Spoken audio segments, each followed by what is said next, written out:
역사는 계속해서 순환합니다. 그 역사 속에서 하나님께서 한 시대에 그 사회나 그 가정이나 그 국가나 그 단체를 하나님께서 맡겨주셨다가 그것을 잘 감당하지 못할 때는 또 내려오게 하시고, 그 다음에 누구에게 맡겨주냐 하면은 숨어있던 믿음의 사람에게 그 시대나 그 국가나 그 가정도 그 직장도 마찬가지입니다. 직장에서도 직장이 막 어려울 때 그때 그저 아무 이름도 없던 아주 능력도 없던 그 사람을 하나님이 사용하셔서 다시 그 직장을 일으키게 하고 그런 경우를 볼 수 있습니다. 그럴 때 쓰시는 말씀이 일어나라, 이런 표현입니다. 이젠 일어나라.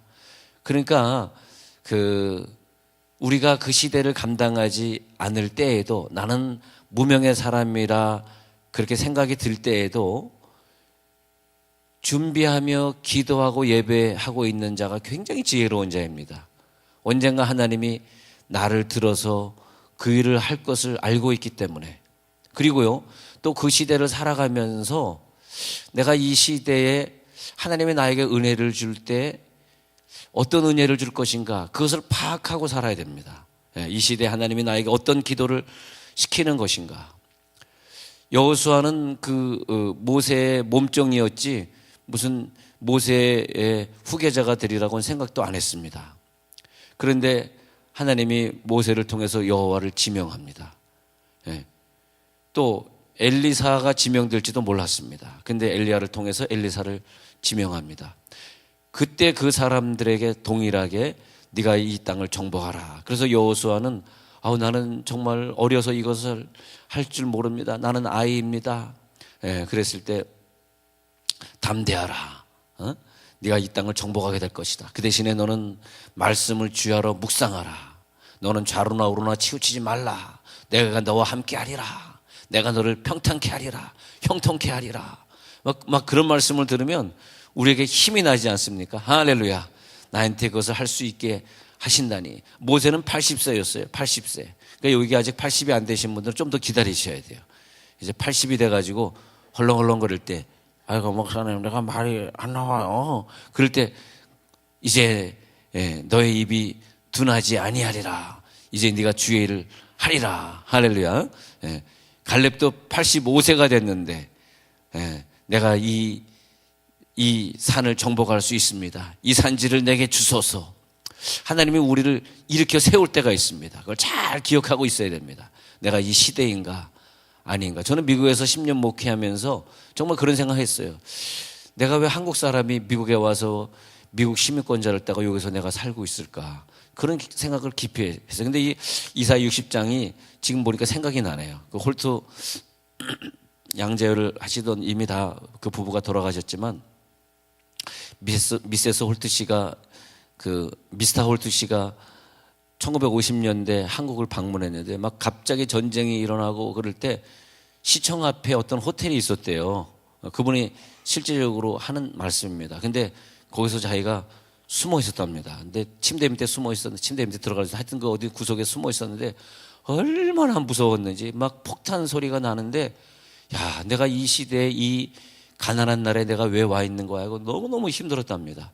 근데 그 무서운 속에 이 이사야 60장 4절이 들리더라는 거. 그런 신비적인 얘기를 내가 믿어야 될지 말아야 될지 모르지만 하여튼 그분 얘기가 이사야 60장 4절에 이 성경 말씀이, 자기는 이 성경 말씀이 여기 있는지도 몰랐답니다. 진짜로.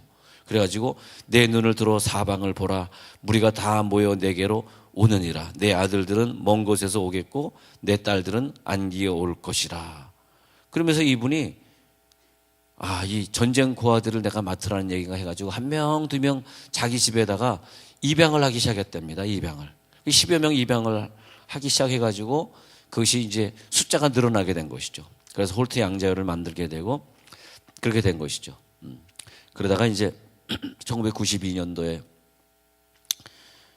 정말 저로서는 참 의미 있는 일이었는데, 우리 한국인으로서 미국의 시민권자 된 사람들이 이 일을 감당해야 되겠다고 정식으로 저에게 부탁이 왔을 때, 이것이 하나님이 저를 부르시는 거구나. 그래서 1992년도부터 지금까지 얼마나 활발하게 진행이 됩니까? 그 당시에 3만 명의 고아를 수출하고 있었는데 한국이 그 당시에 1992년도 통계로요. 근데 그 다음에 우리 한국인으로서 미국 시민권자들이 많이 입양을 하기 시작했습니다. 그때 제가 충신교회를 목회하고 있었는데 그때 그 일을 시작하면서 우리 충신교회에서 계속 이제 홀트 씨는 돌아가셨고 미스에서 홀트가 와서 설교하고 그러면서 한국인들을 계속 모아서 그런 계몽을 했습니다. 왜 우리가 한국인들을 남에게 주는가? 우리가 키워야 되지 않겠는가? 그런 계몽들을 저희가 했었는데 이 구절 보니까 생각이 나네요. 자, 하여튼 이 시대에 하나님이 왜 우리를 미국으로 불렀을까? 왜 한국으로 불렀을까? 왜 우리 교회로 불렀을까? 네. 우리 교회로 불렀다가요, 또 어느 경우에는 하나님이 여기에서 신학을 공부하게 하시는 분도 이제 3월 달에 또 여러 분 나오더라고요. 예, 그리고 여기서 기도하다 기도 능력을 받은 사람들은 또 하나님이 개척교회로 보내셔요. 그래가지고 거기서 그 개척교회를 다시 또 살리게 만들고, 개척교회는 1명, 2명이 가면 얼마나 힘이 납니까? 목사님이 힘이 나시거든요. 우리가 그런 일들을 해야 됩니다. 다 퍼져가지고 개척교회 가서 또 그 교회를 살리고 그렇게 하는 거죠. 그런데 내가 어떤 시대인가 보니까 하나님 요즘에 우리가 여호수아 시대입니까? 기드온 시대입니까? 엘리야가 일어났던 그 시대입니까? 모세 시대입니까? 이렇게 물어보는데 이사야 60장을 주시더라고요. 이 시대는 어떤 시대냐? 어두워진 시대다. 우리가 전부 돈 때문에 자녀들에게 본이 안 되고, 돈 때문에 이 시대에 본이 안 되는 그런 시대다. 신앙의 본도 안 되고 청렴하게 살아야 되는 기독교인들이 청렴하지 못하고 본이 안 되는 시대다. 그 시대에는 뭐냐? 어두운 시대. 그때는 뭐냐? 빛이 필요하다. 빛이. 누가 이 시대의 빛이, 근데 누가 그 빛이 되어서 이 어두운 시대를 밝힐 것이냐? 기독교인들이 욕먹고 있는 시대에 어떤 기독교인들이 욕을 안 먹고 이 시대를 밝힐 것이냐 했더니, 예수님이 내 속에 오셔서 부활하사, 자, 모든 사람이 다 이 시대를 밝히는 건 아니고요. 어떤 사람들인가 했더니, 예수님이 내 속에 오셔서 내 속에서 부활해서 그 빛된 역할을 해 주실 때, 다시 말하면 기독교인이 부패하거나 기독교인이 물질이 좋아서 따라가거나 내가 가지고 있는 돈 우리가 가지고 있어봐야 몇백억 몇천억 갖고 있겠어요. 그냥 조금 가지고 있는 거 가지고 내 돈이라고 착각하고 내 마음대로 쓰고 다니고, 그러면 욕을 먹는 거예요. 쓸 수 있죠. 누가 쓰지 말랍니까? 쓸 수 있죠. 그렇지만 욕을 먹는 거죠. 욕 먹을 각오를 하고 써야 되는 거죠. 그런데 우리가 그렇게 살아갈 때에 빛이 될 수가 없는 거죠. 예? 내가 이 모든 복을 누리고 있으니까 내가 마음대로 쓰고 다녀야지. 그럴 때는 빛은 안 되는 거예요. 쓰고 다닐 수는 쓰지 말라는 건 아니에요. 그런데 언제 이 어두운 세대를 밝힐 수 있는 빛으로 하나님이 나를 쓰시는가 했더니, 성화입니다. 성화. 할렐루야. 우리의 삶이 성화될 때, 예수의 모습으로 성화된 삶을 살 수 있을 때, 그때 우리를 사용하셔서 이 시대를 비춘단 말이에요. 그래서 이 시대, 우리가 새로운 시대를 열면서 필요한 것은 빛의 역할이에요. 빛의 역할. 사람들은 빛을 기다리고 있어요. 다 부패한 것 같고 아무도 믿을 수 없고, 왜 시대가 이래? 많은 사람들이 교회를 떠나고 있어요. 왜 이 시대가 이렇습니까? 그것은 빛이 없어. 빛. 내가 저 빛을 보고 저분처럼 살아야지. 그런 사람이 좀 있어야 되겠는데 그런 사람이 없어요. 그럴 때 우리가 이제 일을 할 때가 되었구나. 그동안 기도로 준비된 사람, 그대로 하나님과 언약의 예배를 꾸준히 드리면서 아멸과 토굴에 거하던 믿음의 사람, 우리를 언제 하나님이 쓰실지, 우리들의 자녀들을 언제 이 세계를 다니면서 간증의 주인공으로 쓰실지 어떻게 알아요? 난 여러분들이 준비됐으면 좋겠습니다. 오늘도 내가 준비되겠습니다. 오늘도 일어나서 빛을 발하겠습니다.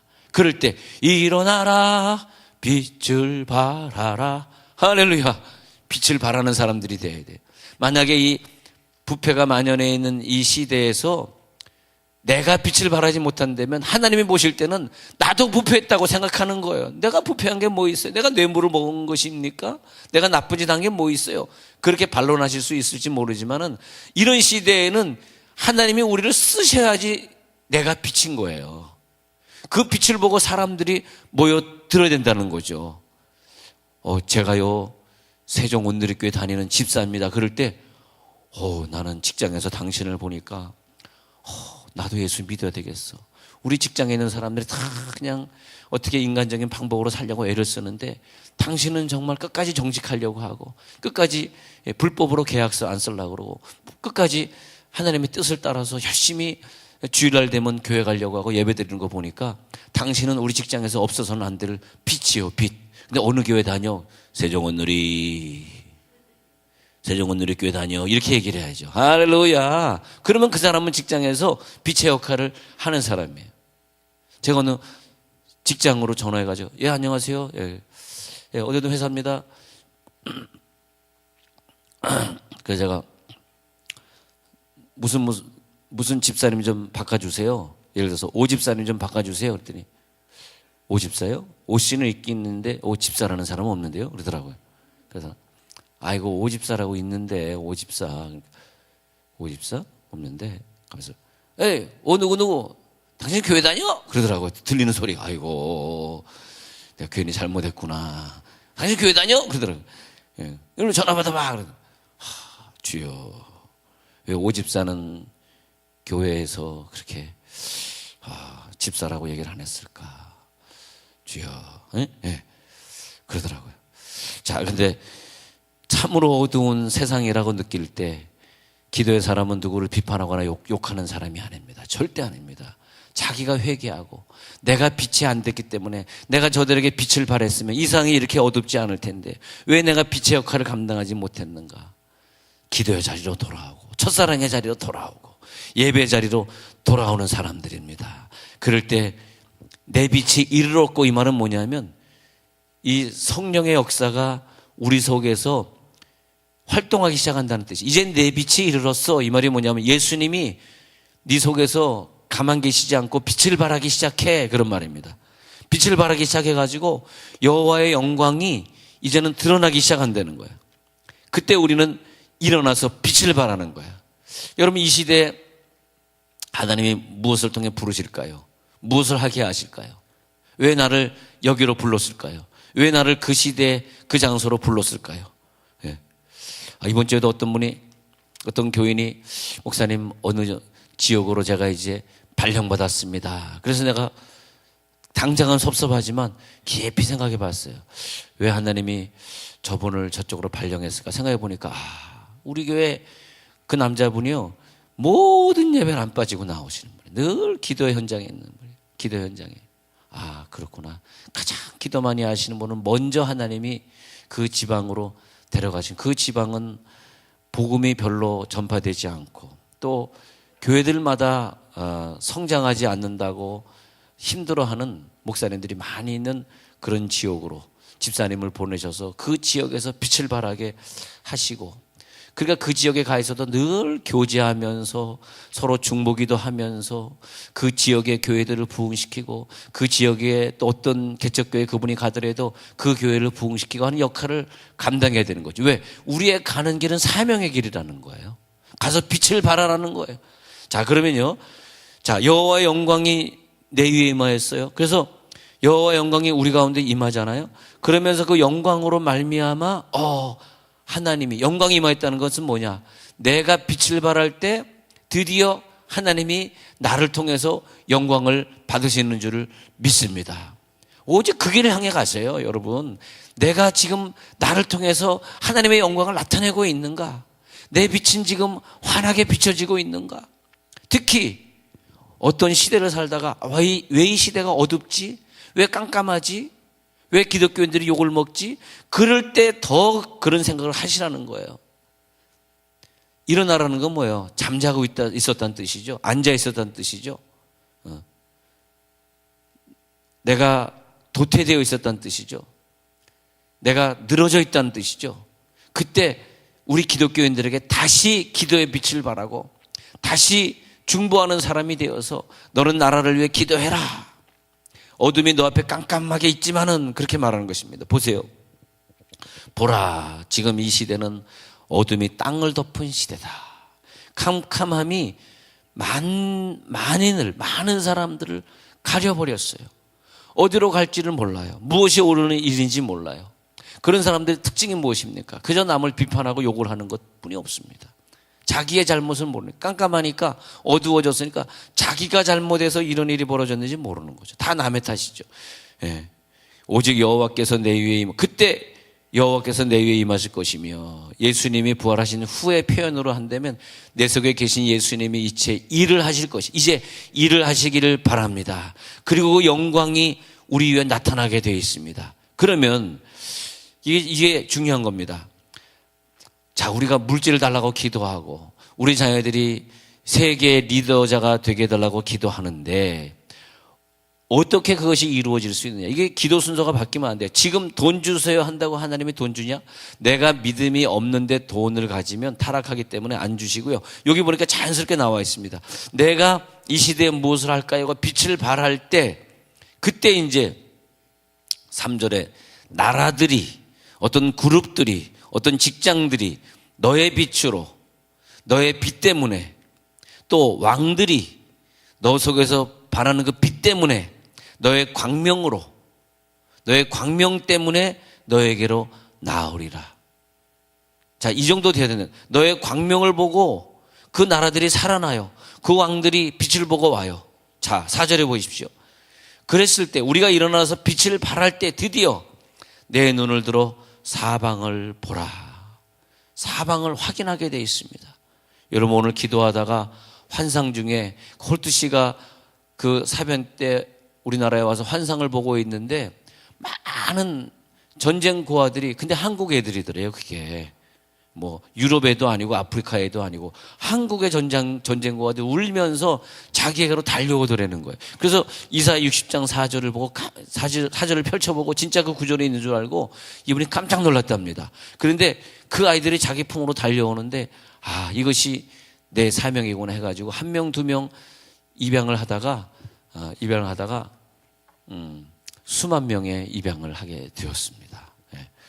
물론 이제 입양을 한다는 것이, 제가 홀트 양재에서 일을 할 때, 요즘은 모르겠어요. 좀 뭐 완화가 됐다 그러는데, 부모가 뭐 몇 살 이상이면 안 돼요. 왜냐면 나이가 50인데 애를, 갓난 애기를 데려다 키우겠다 그러면 얘가 대학 갈 나이에 70이 돼가지고 애를 학비를 대줄 수 없잖아요. 그런 사람도 무자격이고 자격이 없고, 또 그다음에 돈도 어느 정도 없으면 또 자격을 주지 않습니다. 그래서 좀 까다로워요.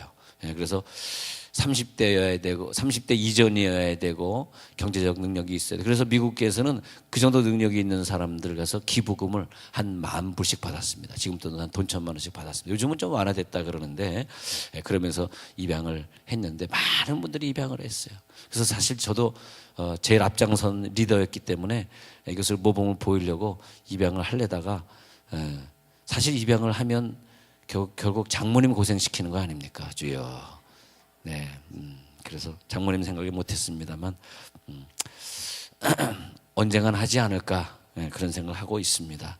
왜냐하면 입양 사업을 제가 시작했는데 제가 그것은 늘 부담이 있습니다. 저도 사실은 부담이 있는데, 목회할 때 보니까 전부 장로님, 권사님이든 집사님들을 입양된 아이들 같아. 주여, 내가 저들을 입양된 아이들처럼 믿음으로 잘 키우겠습니다. 주여. 특히 여기서 얼굴 보니까 아직까지 애를 못 낳으신 분들부터 시작해서 입양하시기 바랍니다. 아까까지 아멘 잘하더니 갑자기 싸늘해졌네요. 다 우리들의 자녀들이에요. 난 그래서 우리 하나님, 내가 입양을 못했어요. 나는 너무 죄가 많습니다. 내가 입양을 해야 되는데, 그런 생각을 할 때마다 우리 교우들이 다 내 입양된 자녀처럼 생각이 들어서 늘 교우들 내 자녀처럼 생각하고, 우리 교우들이 학비 없다 그러면 내 자녀가 학비 없는 것처럼 느껴지고 막 그런 게 있어요. 여러분들도 어떤 죄책감 속에 사는 것은 은혜가 됩니다. 아, 내가 선교지로 떠나야 돼 하는 분들은 어떻게 해야 돼? 이번에 캄보디아 선교지팀 떠날 때 헌금을 한 10만 원씩 하는 거죠. 여기서도 아멘이 안 나오는군요. 다시 이제 아멘 나올 때가 있으리라 기억을 한번 더듬어 봅시다. 언제 하면 아멘 나올까? 그런데 자, 보세요. 이 결론이 이거예요. 하나님, 나에게 물질을 줍소서. 언제 물질을 줘요? 빛을 발할 때 물질이 너에게 들어온다는 거예요. 얼마나 이 원리가 간단합니까? 내가 빛이 없는데 물질 안 주겠다는 거예요. 그래서 내 눈을 들어 사방을 많은 사람들이 너에게로 몰려온다는 거예요. 네 아들들은 먼 곳에서 오겠고 네 딸들은 안기에 올 것이라. 이 역사를 체험하는 빛을 발하는 역사가 오늘 있을지어다. 그때 네가 보고 기쁜 빛을 내며 네 마음이 놀라고 화창하리니. 와, 기쁘다. 진짜 기쁨이 무엇일까요? 수많은 사람들이, 수많은 물질이 내게 들어올 때 기뻐요. 왜 기쁘냐? 내게 아니니까. 이 자녀들을 키워서 하나님의 복음의 사역을 해야 되니까, 선교지를 보내야 되니까 기쁜 거예요. 많은 교회들이 요즘 우리 교회에 끊임없이 등록하고 있습니다. 왜 기뻐요? 이분도 훈련시켜서 개척교회 보내야 되니까 기쁜 거지. 할렐루야. 거기도 아멘 안 나올 부분이군요. 네. 우리 아멘 나올 부분으로 도전해 봅시다 한번. 할렐루야. 연습이 없어요. 옆에 있는 사람에게 아멘 연습해봐요. 시작. 아멘. 네, 연습됐습니다. 이제 아멘 한번 해보십시다. 네. 그런데 그때 내가 보고 기쁜 빛을 내며 내 마음이 놀라고 화창하리니. 보세요. 바닷속에 감추어져 있는 물질이, 그 물질이 너에게 돌아온대요.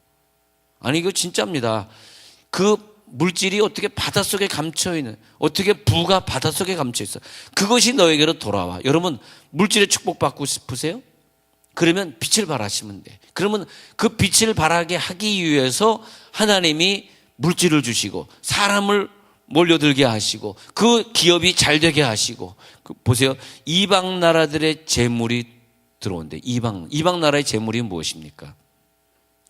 왜 이 많은 대기업들이 잘 되게 하셔서 우리나라에 많은 달러들이 들어오게, 달러 보유고가 세계 몇 위를 자랑할 정도로 우리나라가 복을 받았습니까? 왜 그럴까요?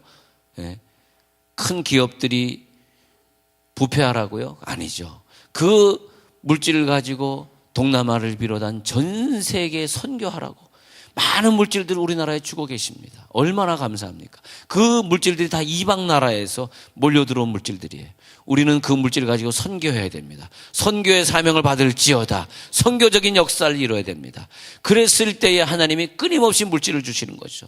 그래서 물질은 소유가 아니라 유통입니다. 유통. 교회에 있는 모든 물질도 남은 물질이 있으면 연말에는 다 선교지에 보내면 선교지에 그 돈을 가지고 건축하고 그 돈을 가지고 자동차 사고 그 어려운 선교사님들이 힘을 얻고. 할렐루야. 교회는 더욱더 그래야 되고 우리의 가정도 마찬가지예요. 하나님, 많은 이방의 물질이 우리 가정으로 들어왔네요. 우리 교회로 들어왔네요. 이 물질이 쓰임받게 해 주시옵소서. 그러면요, 그 다음 해에는 더 많은 물질을 주셔서 더 많은 결산을 하게 하셔요.